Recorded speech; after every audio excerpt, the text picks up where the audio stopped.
Eu espero que cada um de vocês se encontre bem, que vocês possam aí estarem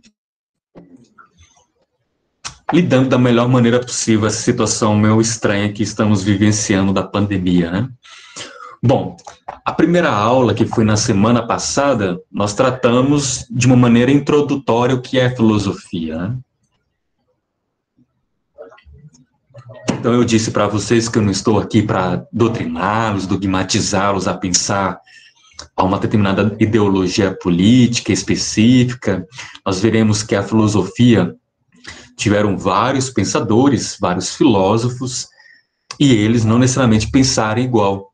A filosofia possibilita de cada um buscar de forma autônoma, ou seja, o pensamento livre, em busca de uma determinada verdade. Porém, mesmo que encontre alguma resposta, a filosofia sempre abre o caminho de questioná-la. Então, a filosofia é sempre esse percurso, essa estrada da dúvida, do questionamento. E falando sobre isso, é interessante que nós estamos aí, vocês são do terceiro ano, mas estão vendo o material, o conteúdo do segundo ano, já que deu todo esse problema no semestre anterior, né? Parece que não tiveram professor de filosofia, enfim, não deu certo. Então, estamos aqui com as aulas para falar do conteúdo do segundo ano, e o conteúdo do segundo ano vai tratar a respeito da filosofia moderna, que começa aí por volta do século XVI, XVII. Escrevi aqui no chat, para que vocês possam ter em mente. Então, século XVI, XVII é o período que inicia a modernidade, ou também chamado de Idade Moderna. Antes desse período, tivemos um momento chamado Idade Média, que era uma forma cultural da qual tinha como fundamento o cristianismo, o catolicismo especificamente, né? Então, era totalmente centralizada a relação entre Estado e Igreja Católica, isso no período da Idade Média. Mas esse momento chamado Idade Moderna, isso já começa a ter um rompimento, a Igreja e o Estado começam a se separar. E aqui, em vez de se preocupar com a fé, se preocupar com a crença, como era comum na Idade Média, já que era totalmente um espaço religioso, espiritual, nós estamos aqui lidando com um momento histórico da razão, da racionalidade. Então, René Descartes, ele está como um dos pais da modernidade, né? O autor desse livro, Discurso do Método. E é desse autor que eu vou falar com vocês hoje, esse autor que é importantíssimo para pensarmos a modernidade. Alguns historiadores, filósofos, consideram René Descartes como o pai da modernidade, ou seja, aquele que inaugurou o pensamento moderno. Bom, aqui no livro vocês podem ver, né, tem um título, Discurso do Método. O que é discurso? É o argumento, é aquilo que é falado, é aquilo que é comunicado, é o anúncio. O método significa caminho, significa estrada. Método o quê? O método, aqui então começa na modernidade o pensamento científico. O René Descartes não era somente filósofo, ele era também matemático. Então tem lá o plano cartesiano, enfim, você pode conversar com o seu professor de matemática para explicar um pouco melhor sobre isso. Então René Descartes era também alguém que tinha um embasamento calculativo, ele era vinculado aos estudos das áreas de exatas. Era muito comum na época os filósofos têm um apreço muito grande para a lógica, para a matemática. Então, eles não estudavam somente ciências humanas. Eles tinham interesse também com ciências da natureza, como a física, enfim. E aqui no título, né, o subtítulo está para bem conduzir a própria razão e procurar a verdade nas ciências. Está aqui o subtítulo do livro, né? Para bem conduzir a própria razão. Então, é isso que a gente vai abordar. O livro O Discurso do Método, o pensador René Descartes. Se você estiver com seu caderno, estiver escrevendo no Word, é bom ter isso em mente. A aula de hoje é focado nesse pensador, considerado o pai da modernidade. E por que é considerado? Isso veremos já já. O René Descartes, ele viveu várias experiências de vida.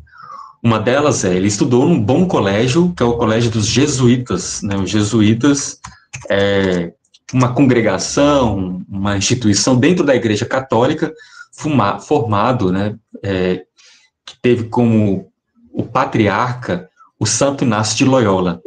Então, os jesuítas, essa congregação, essa organização institucional dentro da Igreja Católica, foi responsável, por exemplo, pela vinda dos europeus para cá, com o intuito de catequizar os indígenas, os africanos escravos, escravizados aqui no período da colonização. Então, os jesuítas foi quem trouxe o cristianismo, o catolicismo para as Américas. Então, os jesuítas eram aqueles padres missionários que queriam levar o evangelho para todos os povos. Quem tiver interesse, vale a pena ver o filme Silêncio, está no Netflix, se não me engano, e A Missão.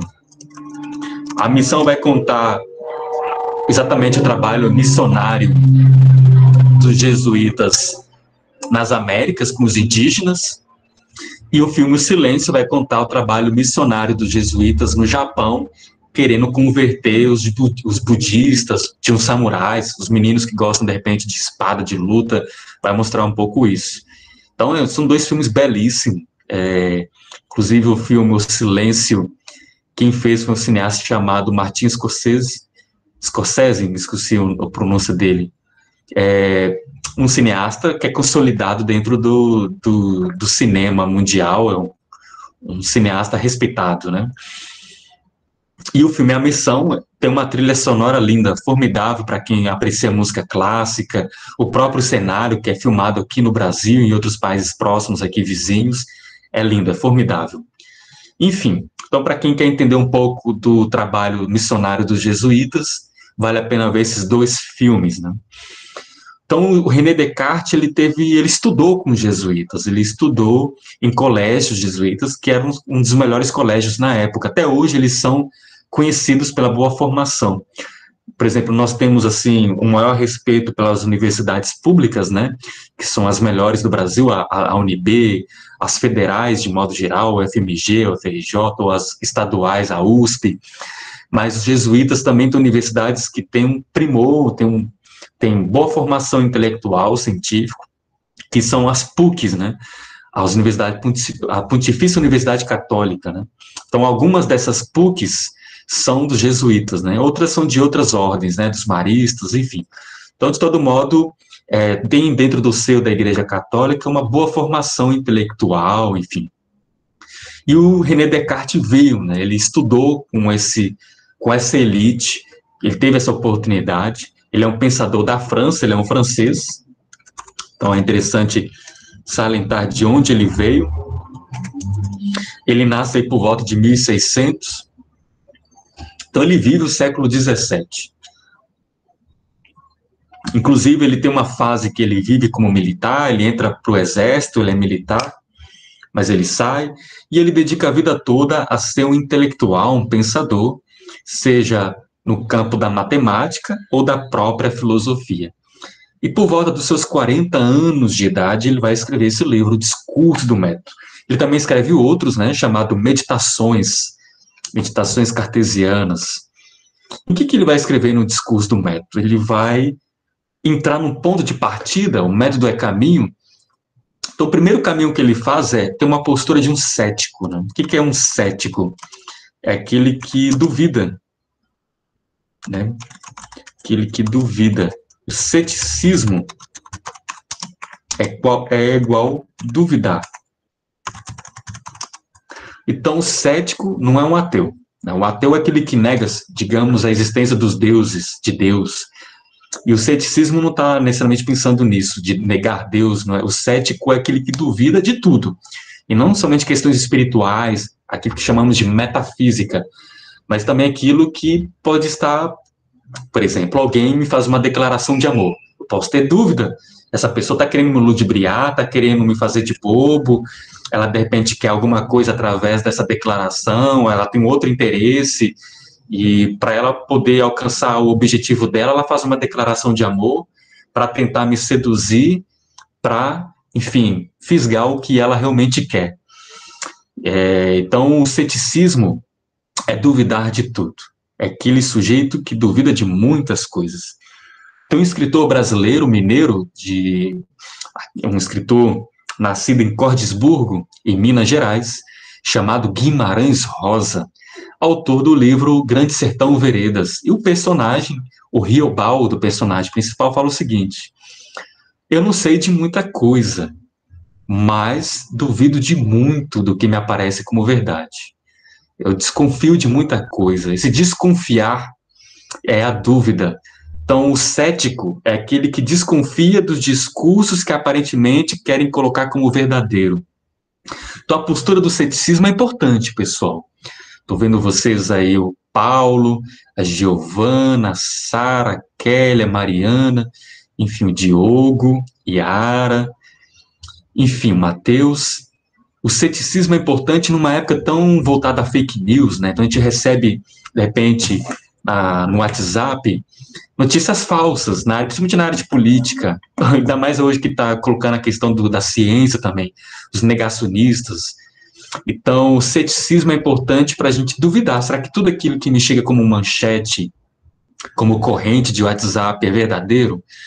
Então, o ceticismo põe em dúvida. Vou fundamentar melhor, ou seja, vou pesquisar, vou estudar para ver se aquela informação é realmente válida, é realmente verdadeira, é realmente coerente, realmente tem uma fundamentação que comprove a exatidão daquilo que está sendo comunicado. Enquanto não estiver fundamentado, plausível, que tenha ali um consenso entre os especialistas, eu tenho que duvidar. E no caso do Descartes, ele não usava o WhatsApp, internet, não estava sofrendo com essas correntes virtuais, se o Coronavac é fake, se é um remédio falso, se o coronavírus foi inventado pelos chineses, então não era esse momento histórico dele. De todo modo, já tinha vivido, já tinha existido na história as pestes, né? Então, a pandemia não é novidade do momento, já tinha outros momentos históricos que a humanidade tinha vivido isso. E o Descartes, ele vai partir do princípio, é preciso duvidar de tudo, né? Então ele começa a duvidar dos sentidos. Por que isso? Porque quando ele era soldado, ele constatou que feridos, pessoas que tiveram que amputar uma mão, um braço ou uma perna, enfim, uma parte do corpo, ele percebeu que vários desses soldados, ex-soldados, ex-militares, mesmo com aquele membro amputado, sentiam aquela parte que não existe mais. Então, como assim? Você não tem mais o braço ou a perna e está sentindo aquele membro? Tem algo errado aí.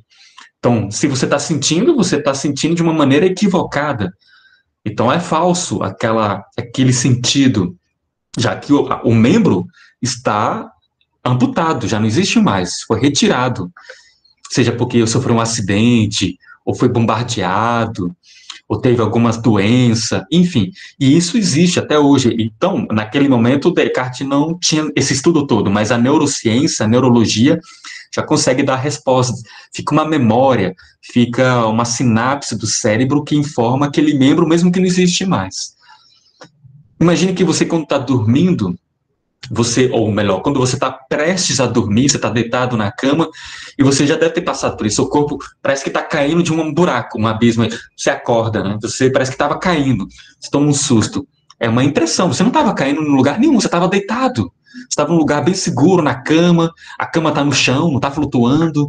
E como assim você sente que estava caindo? Então, o nosso sentido traz algum tipo de equívoco na nossa percepção, traz algum tipo de uma informação equivocada. Então, é preciso duvidar. Pessoas que, de repente, daltonismo, vê verde, vê marrom, não consegue ver uma cor tão clara, de uma maneira evidente. Ela confunde aquela cor. Vocês devem recordar daquela brincadeira, ou se vocês não recordam, vale a pena pesquisar depois da minha aula, o vestido. Então, tinha uma brincadeira de um vestido que é azul ou ele é dourado? É meio amarelado. Então, tinham pessoas que viam realmente azul e outras viam dourado.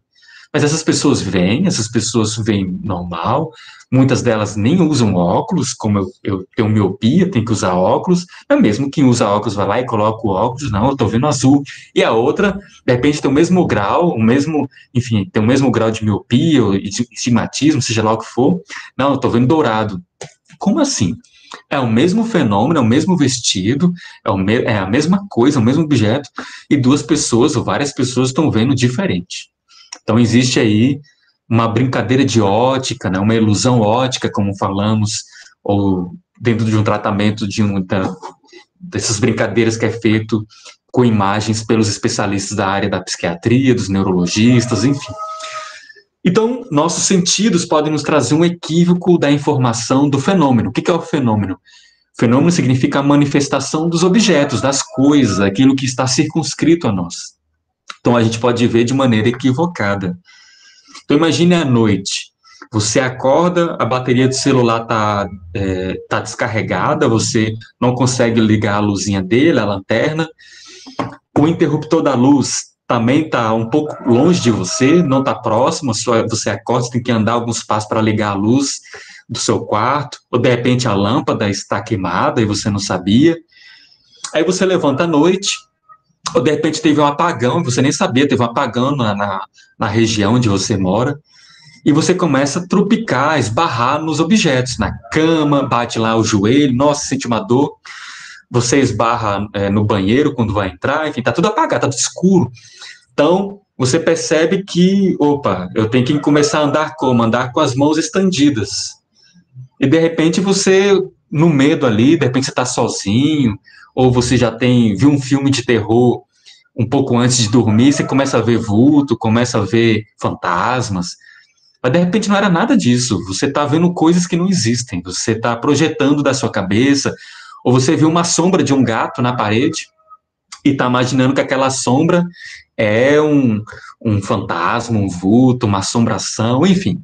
Então, nossos sentidos podem nos confundir, ele pode nos trazer um equívoco da realidade, ele pode não informar de uma maneira evidente, verdadeira aquilo que a gente está julgando. Está ficando claro? Então, nossos sentidos podem nos trazer informações equivocadas, conforme os exemplos que eu coloquei aqui. Nós também temos que duvidar dos sentimentos. Sentimento é diferente de sentidos, né? Sentidos é o quê? Esses 5 elementos, seja a visão, o tato, o paladar, o olfato, a audição, a escuta. Então, quantas vezes a pessoa fala uma coisa e você escuta outra? Faz uma brincadeira depois, digita lá velha surda, Zorra Total. Né? Quem é da minha geração dos anos 90 e os anos 80, gostava de assistir muito. Então, ela escuta uma coisa e ela entende outra. Né? Então, ela tem problema de audição. Então, a pessoa fala uma palavra, ela interpreta totalmente diferente. E vira ali uma brincadeira, né? Zorra Total, enfim, é um programa de humor. Mas tem pessoas, a gente mesmo passa por isso. A gente não é surdo, mas alguém fala uma coisa e você entende outra. Então, os sentidos podem nos trazer equívocos. Isso no sentido da audição, a percepção de modo geral, né? A visão, etc. O sentimento é outra coisa. O sentimento pode estar vinculado àquilo que diz respeito aos afetos, o amor, o ódio, a raiva, a tristeza, enfim, aquilo que sentimos por alguém ou por algo. Então, a gente pode sentir uma raiva, um ódio, um amor. Então, imagine que você percebe alguém bonito ou bonita, né? Então, você sente lá, você vê aquela pessoa é atraente, você acha ela cheirosa, você acha ela bonita, ela fala bem, ela fala, enfim, você tem uma atração por ela física, é um sentido. E aí, de repente, aquela pessoa te cumprimenta, aquela pessoa puxa assunto com você no Instagram, no WhatsApp, ela curte as suas fotos na rede social, aí você começa a ter um sentimento, opa, será que essa pessoa está afim de mim? Será que essa pessoa sairia comigo? Enfim, ficaria comigo? E você começa a criar um sentimento, né? Não de repente um amor em si, mas um sentimento de ficar ali envolvida ou envolvido. Então, pode acontecer, seja lá com quem for. mas aquela pessoa, de repente, só está sendo legal. É apenas um colega, um amigo, e você começa por sentir uma atração por ela, primeiro pelo sentido, né? Porque ela é bonita, sei lá o que for, e de repente pelo sentimento de você achar ela tão simpática, tão agradável, de puxar assunto, de falar de coisas que de repente é parecido com aquilo que você gosta, tem afinidades, e você começa a ter um sentimento, uma idealização de que ela está afim de você, ou de repente pode ficar com você. E você se frustra, de repente não, ela já tem um namorado ou uma namorada, e ela tá muito bem ali no relacionamento dela, ela pode estar solteira e tá tudo bem, ela não tá afim de você, o que você está imaginando é apenas uma idealização, você que está se apaixonando por ela. Então a gente pode se equivocar no sentimento. Isso no ponto agradável, né? E de repente se frustra porque não foi correspondido. Mas também no ponto desagradável. De repente alguém, um amigo, um colega, te falou algo que te machucou, você ficou triste, decepcionado. E por mais que aquela pessoa tente te pedir desculpa, faça algo agradável, aquela raiva sua, aquele ódio, poxa, ela pisou na bola comigo em tal momento, falou mal de mim pelas costas, enfim, sei lá o que ela fez, e você tá com tanta raiva, por melhor que ela faça algo depois para tentar se retratar, aquela sua raiva não permite ver ela como uma outra pessoa melhor. Né? De repente você ainda está vinculado naquela imagem, naquele sentimento de que aquela pessoa realmente é ruim. E de repente só foi uma atitude que ela falhou e de repente ela não era aquilo tão desagradável. Né? Depende do contexto, né? Então, nosso sentimento pode nos cegar, né? A gente fala, a paixão nos cega. A paixão na filosofia não é somente paixão no sentido de estar apaixonado. Também. A paixão é todos os sentimentos, né? Raiva, amor, ódio, enfim, tudo isso é uma paixão, é aquilo que nos toma sentimentalmente, nos cria um arrobo de si mesmo, né? Ou seja, não é algo racional, não é uma consciência racional, é algo já afetivo, sentimento, é uma emoção, certo? Então a gente também tem que desconfiar dos sentimentos, porque a gente pode se equivocar, de repente a gente fala, o santo não bateu, eu vi ela no primeiro encontro, ou ele, enfim, não bateu, né? Não bateu a química, assim, o encontro, né? Tem alguma coisa aí que não saiu. De repente a pessoa não falou nada, não te tratou mal, muito pelo contrário, mas ficou uma impressão, sei lá, não bateu, a energia não bateu, a gente fala assim. Mas pode ser algo equivocado, de repente a longo prazo, conhecendo a pessoa melhor, você conhece aquela pessoa, nossa, ela é bacana, nossa, é parceira mesmo. E já uma outra pessoa que bateu a afinidade, no primeiro encontro, né? Bateu aquela. E de repente, a longo prazo, é uma pessoa traíra, é uma pessoa, enfim, não confiável. Então, olha, a gente pode se equivocar na primeira impressão de alguém. Então, o sentimento, ele pode nos levar a um equívoco de percepção dos outros. Então, é preciso duvidar. Então, lembre que eu estou focando na aula de Descartes, né? O Descartes fala tudo isso que eu estou dizendo, mas com outras palavras, né? Eu estou aprimorando aqui de um jeito que vocês possam compreender. Então, a gente precisa duvidar dos sentidos, dos sentimentos. Podemos duvidar, inclusive, de Deus. Será que Deus existe? Será que Deus é real? Então, a maioria de vocês deve ter uma religião, seja lá evangélico, católico, espírita, ou frequenta um bando, candomblé. Será que Deus existe? Será que Deus... Então, a ciência, por exemplo, não pode nem afirmar que Deus existe e nem que ele existe. Não pode afirmar não que ele exista e não existe. Então, é um ponto que dá qual é um ponto cego. A gente não tem como afirmar a existência ou não existência de Deus.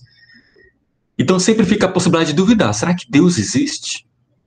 E aí começam as brigas, né? Bom, eu acredito em Deus, mas eu acredito em Deus conforme lá que eu aprendi com a Igreja Católica. Não, eu sou muçulmano, sou islâmico.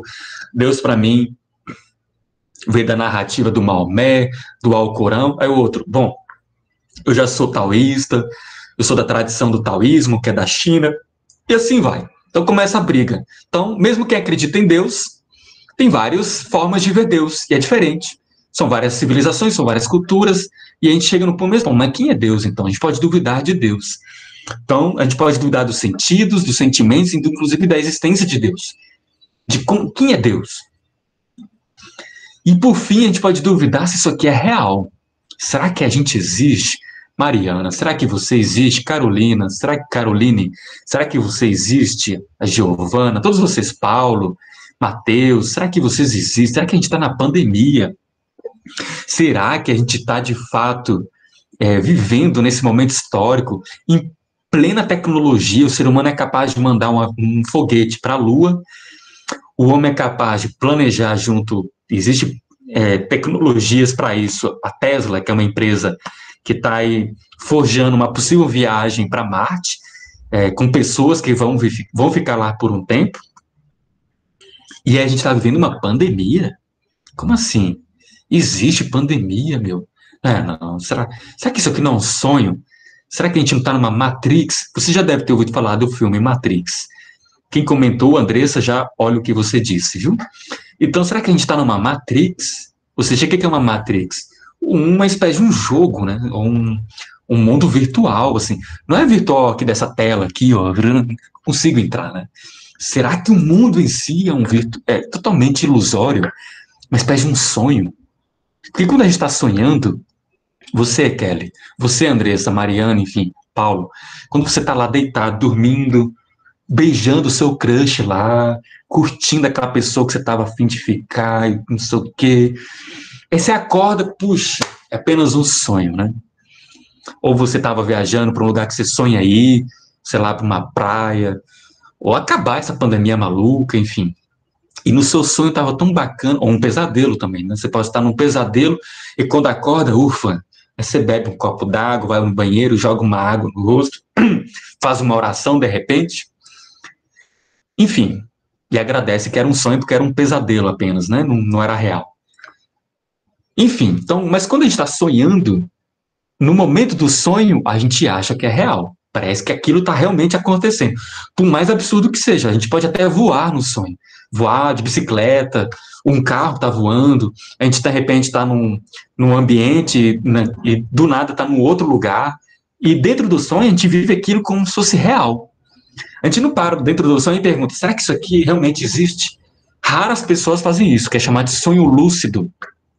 Normalmente quem faz isso são pessoas que meditam, né, ou quando a gente era criança, parecia que muitas vezes a gente já consegue acordar e voltar para o sonho. Mas na medida que a gente cresce, a gente parece que perde essa capacidade de ter sonho lúcido, estar sonhando e sabendo que está sonhando. De modo geral, quando a gente está sonhando, a gente acha que tudo aquilo é real, que é verdadeiro. E aí o Descartes pergunta, será que aqui também não é algo apenas um sonho? Um sonho, ou seja, será que de repente Deus é um ser que está sonhando com a gente? E a gente está levando a sério essa vida?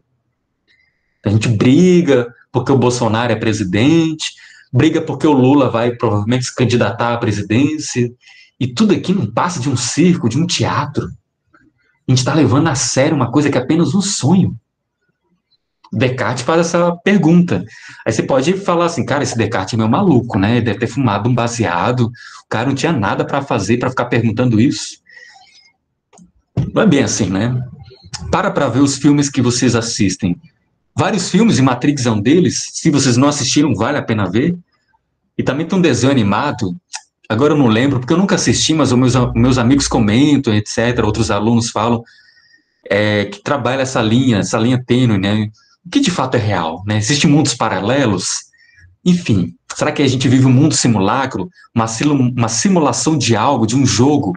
O Elon Musk, que é o inventor do Tesla, que é uma empresa que quer mandar foguetes para Marte, enfim, está competindo com a NASA.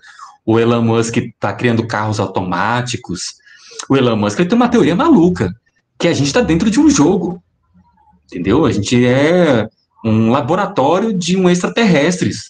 A gente está dentro de um jogo. A gente está sendo observado por seres mais inteligentes que a gente. Está ficando claro? O Descartes não toca nesse tema, mas é parecido com o Descartes fala. Será que a gente está vivendo um sonho?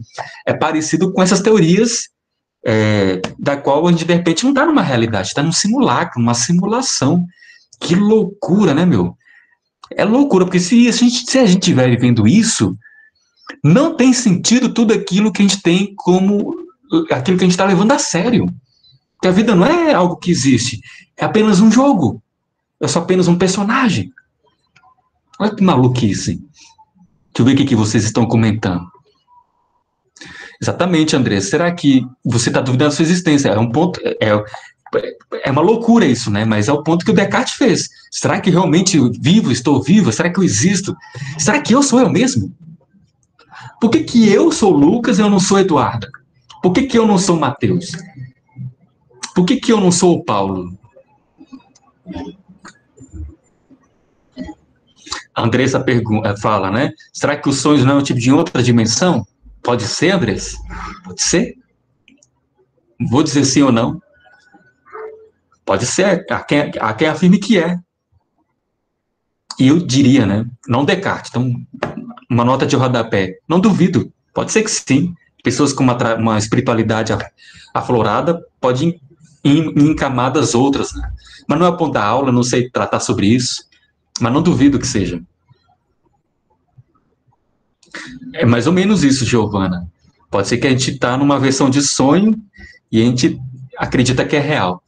Enfim, só que aí o Descartes, então, está duvidando de tudo, né? Eu vou dar aí 30 segundos para vocês. Eu vou ali encher meu copo d'água. Não saiam daí, pelo amor de Deus. Se Deus existe, né? Não sei. Então penso aí. A gente pode duvidar do arquiteto da Matrix. Quem é o arquiteto da Matrix? Deus, né? Porque provavelmente é Deus, né? Se Deus existe, ele é o arquiteto da Matrix, né? A gente pode duvidar dele. A gente pode duvidar dos sentidos, dos sentimentos. O crush pode chegar para você e te entregar uma carta, Eduardo. Ou Giovana, ou Paulo, aquela garota lá que você tá afim, cara. Imagina, bonitona, sei lá, enfim. Te entrega uma carta, enfim. Ou, sei lá, de quem você gosta, né? Mas ela pode estar te enganando, ela pode estar com outro interesse. Enfim, ela pode estar te iludindo. Hoje alguém fala te amo, amanhã, não, não gosto de você não, encontrei outra pessoa. Ainda mais hoje que o amor tá banalizado, né? Enfim, então a gente pode duvidar até da declaração do amor do outro. O outro pode falar, não, eu te amo, não sei o quê, eu quero ficar com você, amanhã tá traindo você. Então a gente pode duvidar, não, essa pessoa não me ama de fato, não da forma que ela tá me prometendo. Então pode duvidar de tudo, sentidos, sentimentos de Deus, se isso é real, se é um sonho, se é uma matrix. Será que eu existo mesmo? Será que eu tô aqui dando aula para vocês? Ou vocês estão aí sonhando, dormindo com uma aula minha? Será que você não tá dormindo, não? Tá achando que tá tendo uma aula de filosofia? Enfim, a pergunta aqui que eu vou fazer, vou deixar uns 3 segundos, 5 segundos, só para o tempo ir na cozinha ali da minha casa pegar uma água, encher o meu copo. A pergunta é: eu posso duvidar de tudo. Será que tem alguma coisa que eu não posso duvidar? Pensa aí. E pode ir colocando no chat, né? Ou alguém abre o microfone e fala: será que tem alguma coisa que eu não posso duvidar? Eu posso duvidar de Deus, segundo Descartes. Posso duvidar da realidade, da existência, como colocou a colega aqui, a Andressa. O Descartes também colocou essa questão. Mas tem algo que eu não posso duvidar? Pensa aí.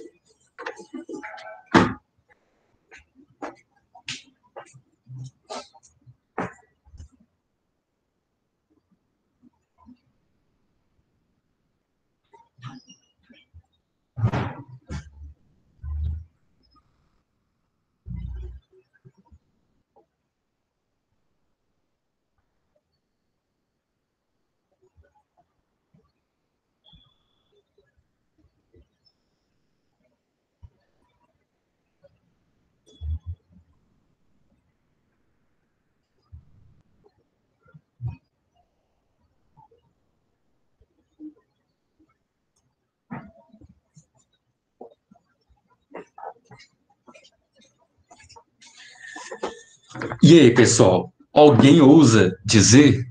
Eu posso duvidar de tudo, de muita coisa. Teria algo que eu não posso duvidar? Alguém gostaria de falar? Alguém? A morte. Mas veja bem, deixa eu ver quem falou aqui. Giovana. Eu acho que a gente não pode duvidar nem. Eita! Desculpa? Eu acho que a gente não pode duvidar nem da morte. Eu não sei se ela é uma ilusão. A Yara, né? Yara e Giovanna fala que não pode duvidar da morte. Mas veja bem, Giovanna e Yara, se a vida é uma ilusão, é um sonho, é uma matrix, a morte também é uma ilusão. Então, foi exatamente o que eu falei. Ah, desculpa, eu não ouvi direito. Ah, é que eu discordei da Giovana. Ela falou que acha que é a Desculpa. morte. Ah, sim, desculpa. Eu achei que você estava concordando com ela. Não, eu acho que a morte também pode ser uma ilusão. E isso, a morte pode ser uma ilusão. De repente, Algumas pessoas não falam que, sei lá como que falam, mas falam, né? Que quando morre não vê a luz do fim do túnel. Por que a luz do fim do túnel não pode ser eu nascendo de novo, sem lembrar da minha vida passada? aí está entrando no tema da reencarnação, né? Também. Enfim, e aí pode ser, olha que louco, pode ser um monte de bolhas ilusórias, né? A gente nasce, renasce num mundo de ilusões, né? Que maluquice, né? Que ser é esse que fez a gente? Nasce, morre, renasce, morre num mundo de ilusões. O cara é meio sacana, né? Esse arquiteto da Matrix, vamos dizer assim, um deus, sei lá. Então, nem a morte, Giovana, necessariamente é uma certeza. Não é uma certeza se a gente tem como ponto de partida duvidar da vida. Se a gente duvida da vida, a gente também duvida da morte, entendeu? Porque vida e morte está vinculado. Eu vou dizer algo mais para vocês. A gente fala que vida, o oposto da morte é a vida. Na verdade, não, pessoal. O oposto da morte é o nascimento, né?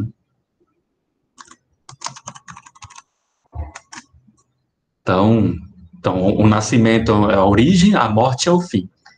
O oposto mesmo da morte não é necessariamente a vida, é o nascimento. Esse é um outro debate que a gente pode ter. Porque a morte não é necessariamente o fim da vida, para algumas tradições, né? E aí, a morte pode ser o caminho para uma outra vida. Então, o que é a morte, a gente não sabe, assim. Bom, eu não sei o que é a morte, né? A gente não sabe nem o que é a vida, imagine o que é a morte. Calma lá. Eu acho que dá para a gente saber um pouco o que é a vida, não todo, né? O todo, né? Estamos aqui para estudar juntos sobre isso. E temos a própria vida para a gente aprender o que ela é. Né? Então, meus caros, a gente pode duvidar de tudo, da morte, da vida. Mas olha só, o Descartes é um matemático, ele está tentando construir uma ideia racional. Né? A gente pode duvidar de tudo, menos que de que no momento que eu estou duvidando, eu não posso duvidar de que estou em dúvida. Ficou claro? Vou repetir. Eu posso duvidar de tudo, da vida, de Deus, dos sentidos, do crush que tá afim de mim, que fala que quer ficar comigo e no fundo não quer porra nenhuma. Enfim, só quer me iludir. Eu posso duvidar de tudo, de que eu existo. Mas espera aí. Mas eu não posso duvidar de que na hora que eu estou com dúvida, eu não posso duvidar de que estou tendo alguma dúvida. Eu não posso duvidar do momento de que eu estou tendo alguma questão. Eu não posso duvidar de que na hora que eu estou duvidando, eu não posso duvidar daquele momento de dúvida. Ficou claro? Eu não posso duvidar de que eu sou capaz de duvidar. Ficou claro, pessoal? Então, posso duvidar de que sou capaz de duvidar. Então, tem uma certeza aqui. Qual que é o... Certeza e dúvida é o oposto, né? É o oposto. Se eu tenho dúvida, eu não tenho certeza. Só que o Descartes amarrou aqui. Eu tenho uma certeza para o Descartes. Eu duvido. Eu posso duvidar. Porque na hora que eu estou tendo dúvida de Deus, do crush, seja lá o que for, da vida, da morte, eu não posso duvidar de que estou duvidando. Então, se eu estou duvidando, como que eu posso duvidar? Pensando, né? Eu penso. Pô, se eu penso, cara, eu existo. Então eu vivo. Por isso que ele escreveu essa frase. Penso, logo existo. Vocês já ouviram essa frase, né? É esse o ponto. Essa frase aqui, que parece assim tão banal, ele amarrou um cálculo, digamos, um raciocínio, para chegar nessa conclusão. A certeza da minha vida, de que eu existo, que a vida não é uma ilusão, Yara, o primeiro ponto de partida é porque eu posso duvidar. Então a gente tem aqui, a vida está atrelado, Yara, a gente está pouco da vida. Aí o Descartes falou assim, De repente é pela consciência que a gente vai entender a vida, né? É a consciência. O Descartes, então, ele inaugurou, não é que ele inaugurou, me desculpem, ele aprofundou o estudo acerca da consciência, do ego, ego é igual eu, da ideia de indivíduo, cogito, essa ideia do pensar, da razão. Então, a modernidade, esse período histórico, século XVI em diante, inaugurou a idade da razão. A idade da razão. Esse é o ponto. Por que a idade da razão? A idade da consciência. O eu, o ego, o indivíduo. E aqui, até aqui ficou claro para vocês? Ficou claro a frase, penso, logo existo? Ficou claro de que eu posso duvidar de tudo, mas de que na hora que eu estou duvidando, eu não posso duvidar de que eu sou capaz de ter dúvida? Ficou claro, pessoal? Se não ficou claro, eu estou aqui para ajudá-los. Sou pago para isso, inclusive, né? Então, ficou claro mesmo? Alguém ficou com dúvida? Não tem problema. Né?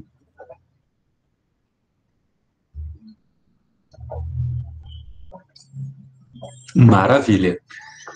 Então, o penso logo existo é isso. Então, o Descartes, ele amarra o seguinte, a gente não está bem, a gente pode até estar numa Matrix, a gente não sabe, a gente pode estar numa Matrix, de repente, mas tem como furá-la.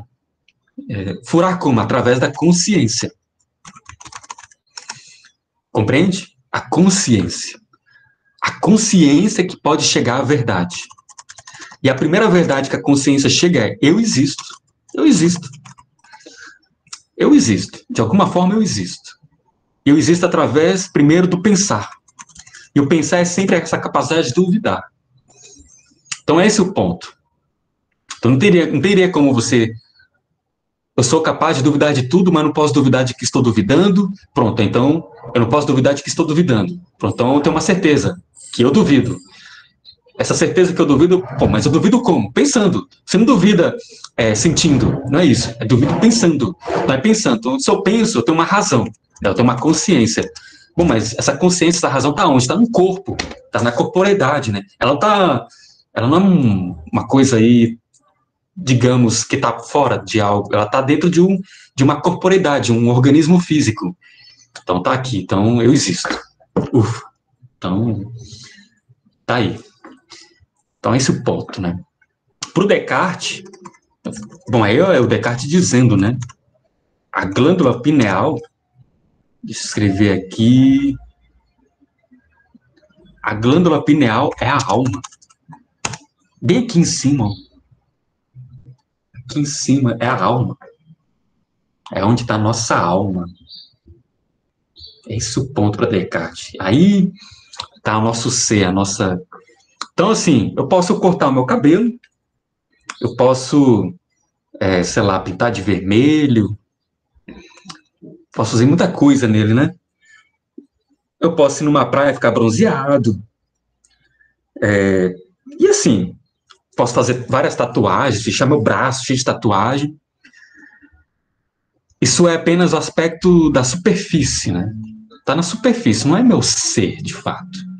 O meu ser, aquilo que sou, o eu, o ego, está vinculado nesse cogito para o Descartes. Compreende? Está no cogito. Tá nesse aspecto aqui dentro, né? Na alma, tá bem aqui nesse ponto dentro da cabeça, aqui, né? A glândula pineal para o Descartes. Só que a gente tem que, então, o Descartes, ele é importante para pensar a ideia de sujeito, ideia de subjetividade. Então, a gente fala, né, no senso comum, no dia a dia, né? Ah, eu não gosto de tal coisa porque, enfim, é subjetivo, isso aí é subjetivo. Então, a gente só pode falar de subjetividade, de individualidade. Eu penso assim, você pensa assado, porque o Descartes nos deu a estrutura para teorizar sobre isso, né? Então, Descartes, na modernidade, ele inaugurou essa ideia de individualidade, de cada eu, né? A Caroline, o Paulo, o Mateus, Diogo, Samuel, cada um de vocês, cada um de nós tem um eu particular, singular, único.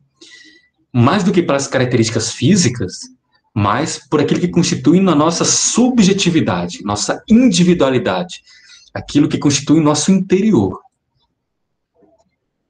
E aí o ponto interessante é destacar, né, para a gente finalizando a aula.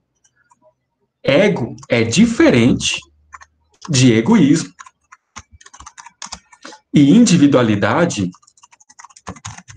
é diferente de individualismo. Então, essas palavras são parecidas, mas a gente tem que ver que tem uma diferença. Então, ego, todos nós temos um ego, uma unidade de um eu. Isso é ego, que me traz uma sensação de subjetividade, de ser indivíduo. Né? Então, eu gosto de forró, eu gosto de funk, eu gosto disso ou daquilo, eu tenho um sonho de trabalhar em determinado ramo profissional, de viajar para determinados lugares, de viver em determinados, enfim, ambientes. Então, esse eu, essa subjetividade, é o que vai caracterizar essa identidade que cada um carrega. E essa identidade não é estável, ela vai, obviamente, implementando novidades, vai ter influências, vai ter inovações. Então, o ego, todos nós temos um eu. Só que o egoísmo é outra coisa, né? O egoísmo é aquela pessoa desagradável, chata, e a gente é egoísta várias vezes, né? É o autocentrado. Eu quero assim, foda-se todo mundo, tô nem aí, eu não quero usar máscara mesmo, eu vou andar aí no meio do povão e é coisa de marica. Isso é egoísmo, né? Você não tá cuidando de quem tá perto de você. De repente você não tá com coronavírus, você pode contrair, de repente você pode resistir bem ao coronavírus, mas você pode transmitir para outro. Então, seja menos egoísta. Né? Quando você usa máscara, não é só para se proteger, é para proteger a você e as pessoas com quem você convive. De repente pode contrair aquilo lá, que de repente está mais isolado, são mais vulneráveis. Então, o egoísta é uma pessoa autocentrada. Chega num ambiente, a maioria prefere ouvir forró, ouvir sertanejo no churrasco. Eu gosto de heavy metal, eu gosto de rock pesado. Lucas mesmo, eu gosto de rock pesado. Enfim, eu não vou colocar esse tipo de música num ambiente que a maioria gosta de ouvir forró, né? Eu vou colocar isso sozinho ou no meu grupo de amigos que ouvem esse mesmo tipo de som. Alguém, sei lá, os meus vizinhos não gostam desse tipo de música. Eu não vou colocar o som alto para todo mundo ouvir. Não precisa. Essa é uma pessoa egoísta, que acha que é o centro do mundo. Todo mundo tem... Então, o egoísmo é a pessoa autocentrada. E isso é o que vai levar ao individualismo, certo? Então, uma pessoa que muitas vezes precisa de plateia, de aplausos. Então, o Instagram tá cheio disso, né? A gente vai lá, é narcisismo, né? Narcisismo. Esse culto a si, culto ao ego. Individualidade não é culto ao ego, não é ficar cultuando como se fosse sagrado. O ego não é sagrado, não. Então, primeiro ponto. Quem é egoísta fica cultuando o ego como se fosse um deus. Vamos entender assim, o egoísta acha que é um deus. Agora, e vai levar ao individualismo. Então, egoísmo e individualismo é similar. E não é necessariamente o egoísta e o individualista pessoas isoladas. Vejam bem, não é pessoas e não são pessoas necessariamente introspectivas. Pessoas introspectivas são mais para dentro e pessoa extrovertida é mais para fora. Não tem nada a ver com isso. Então, existem pessoas, por exemplo, introvertidas, mas não são egoístas. Ela simplesmente é um pouco mais na dela, reservada, um pouco mais tímida. Isso não é egoísmo. Pode ser que ela pode ser egoísta, mas não é uma regra. Existem pessoas extrovertidas que gostam de povão, de estar com muita gente, e pode ser totalmente individualista, pode ser totalmente egoísta. Por quê? Também não estou generalizando, mas pode ser que ela depende do grupo para ser parasita. Ela precisa usar o grupo para olhar para aplaudi-la, para afirmá-la. Ela precisa ser o centro do grupo. Toda hora quer aparecer. Então, existem o individualismo, o egoísmo, não é necessariamente de pessoas isoladas. Pode ser, às vezes, pessoas que aparentemente são sociáveis, mas é o pavão. Lembra o bicho pavão, né? Quer aparecer. Acha que é a mais bonita, a mais chorosa, a mais gostosa, o mais gostoso também. Enfim, é o melhor no futebol. Se acha, né? A pessoa que se acha. Ela pode ter uma habilidade, ela pode ter uma competência, mas ela não precisa se achar melhor que os outros. Não precisa. O egoísta sempre se acha melhor que os outros. Não precisa se achar. Então, uma pessoa com uma individualidade, ela tem um autoconhecimento mais maduro. Ela sabe se eu sou bom nisso, ou estou tentando ser bom naquilo, mas isso não me leva a julgar que eu sou melhor do que os outros. Eu posso até ser melhor do que ele nessa atividade. De repente eu sei mais de filosofia do que um determinado colega de trabalho, mas eu não sou melhor do que ele, porque ele sabe de outras coisas que eu não sei. Compreende? Com certeza vocês aqui têm algum conhecimento que eu desconheço e posso aprender contigo. Então eu não sou melhor do que ninguém aqui. Compreende? Então uma pessoa que tem uma individualidade, um ego sólido, ele é uma pessoa que compreende que ela é diferente dos outros, mas não significa que ela é melhor do que os outros. Ah, eu sou branco, eu sou melhor do que um negro? Não, isso é discriminação, isso é racismo, né? Então, uma pessoa egoísta, individualista, ela tende a ser preconceituosa também. Seja questões raciais, afetivas, homossexuais, sei lá, eu sou hétero e julgo quem é homossexual, enfim, algo do tipo assim, né? Então, uma pessoa individualista, egoísta, pode ter vários preconceitos.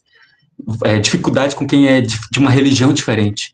Pô, eu sou católico, ou sou evangélico, não sei. Eu sou da Umbanda e tenho ranço com quem é evangélico. Não, calma.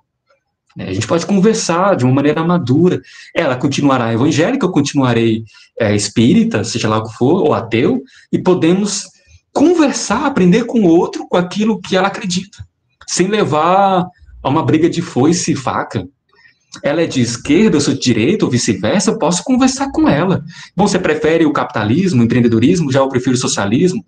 Enfim, podemos ter um bom senso, né? Vamos ver as perguntas. Ô, Andressa, eu não sei responder a sua pergunta, se alguém já acessou essa área, glândula, né? Arrancar a alma de alguém? Eu acho que isso não, arrancar a alma não, né? Mas a glândula pineal, eu não sei dizer, viu? Mas há estudos sobre a glândula pineal, né? Então, eu não vou dizer que também os neurologistas, quem estuda o cérebro, né? A área da neurociência, mas eu acredito que os neurocientistas não vão falar que a glândula pineal é a alma. Vou deixar claro isso, né? Os cientistas não vão ter essa afirmação, né? Os biólogos, né, quem estuda o cérebro, não vão afirmar a glândula pineal é a alma. Quem afirmou isso é o Descartes. Então, os estudos que vêm depois não necessariamente vão falar sobre isso. Compreendido? Mas é interessante, assim, algumas tradições espirituais, eu não sei se é relevante falar agora para não confundir. Eu vou deixar essa informação, vou falar, né? Algumas tradições espirituais vão chamar esse espaço aqui de coronário, né? Então é um vocabulário místico, né? Então não é científico. E aí vai falar que algumas pessoas sentem uma coceira aqui, sente algo aqui, né? Então tem formas de proteger a áurea. E tem gente, sei lá, é médium, consegue ver isso. Agora, Andressa, eu não sei se isso existe, se é de fato, não, entendeu? Porque é um campo mais religioso, espiritual.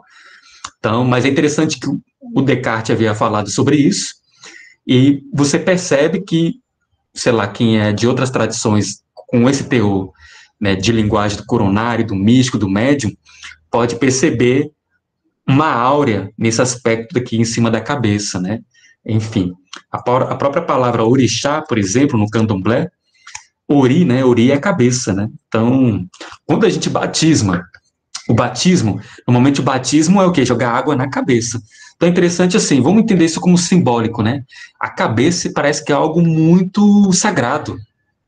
Algo sagrado. Então não dá para dizer que se alguém pegou a alma. Eu acho que cientificamente ninguém pode fazer isso, né? Porque cientificamente não dá para provar a alma, né? A existência da alma.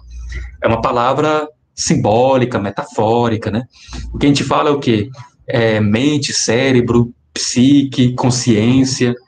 Então, esse termo alma é um campo da metafísica, da religião. Ciência nenhuma vai captar a alma assim, né? Não dá para fazer isso. Então, há quem não acredite que a alma exista, né? Isso aí. Então, ficou claro aqui, né? Até aqui, pessoal, ficou claro que a ideia de sujeito, subjetividade do Descartes fez inaugurar a ideia de uma individualidade, mas não confundemos individualidade com individualismo e nem ego com egoísmo. Então, o Descartes, ele não é responsável das pessoas se tornarem egoístas ou individualistas. Não, ele apenas salientou o quanto é importante a gente estar atento com essa unidade do eu. E uma pessoa que não tem uma unidade do eu, né, pessoas que têm esquizofrenia, você já deve ter ouvido falar, quem aqui for fazer medicina na área da psiquiatria, ou quem for fazer psicologia, ela tem uma ruptura do eu, né? Ela tem uma ruptura da unidade do eu. Então, o Descartes não tratou sobre isso, mas a psicologia compreende esse termo, a esquizofrenia, o louco, vamos dizer assim, né, a loucura, ou quem tem um surto psicótico, em algum momento ele tem um momento de ele romper com a unidade do eu, ok? Então o eu ele é importante para dar essa sensação de que temos uma unidade, um ego, mas ele não é sagrado. Ele não é, porque existe outro eu, existe o eu da Eduardo, o eu da Yara, o eu da Caroline, do Paulo e assim por diante. Então, cada um de nós terá que aprender a ter um relacionamento com os outros. Então, existe o eu e o outro. Né? E o outro tem o seu ego próprio. Então, se eu sou egoísta, fudeu, né? Porque como fica o outro? O outro fica secundário na relação. Então, imagine um relacionamento amoroso. Você quer namorar, tá ficando. Se o seu parceiro ou parceira é egoísta, não existe o nós. Não tem como ter um nós. Porque para aquela pessoa egoísta, ou se você é egoísta, só existe um eu, não existe um nós. O outro tem que fazer as suas vontades. Aí você chantageia e chora, ou sei lá, ou é agressivo, ameaça. Não tem um nós na relação. O nós é o casamento de um eu e de um outro. Agora, um egoísmo, ele quer fazer do relacionamento, do contato, do convívio social, ele como o centro daquele momento com quem ele está. Ok? Bom, pessoal, a aula de Descartes era sobre isso, né? Se ficou alguma dúvida, podem perguntar. Aproveite o momento para escrever presente, por favor, né? Escreva um presente aí.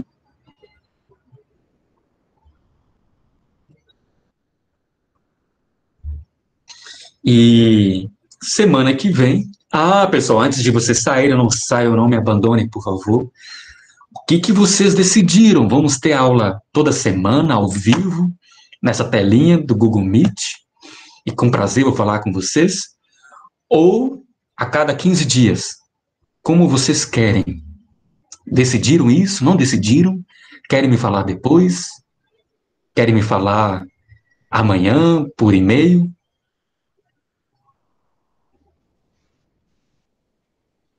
Toda semana, então? Toda semana pra mim já é bom. Desculpa, Samuel, não ouvi direito. Toda semana pra mim é bom. Beleza, mas decide entre vocês, beleza, pessoal? Eu vou jogar essa pergunta lá na sala, ok? E na nossa sala lá do Google, né? Nossa sala virtual. Vou jogar essa pergunta e amanhã alguém, vocês decidem, alguém responde. Não precisa todo mundo lá. Eu prefiro, decida entre vocês e o que ficar decidido democraticamente pela maioria, eu vou acatar, ok? É o que vocês acharem melhor. Pessoal, meu forte abraço. Sempre bom estar com vocês. Essa aula vai estar gravada e quem quiser pode assisti-la novamente. Amanhã eu vou disponibilizar o link lá na sala. Semana que vem a gente vai tratar de um outro autor. Enfim, meu forte abraço a todos vocês. Se cuidem.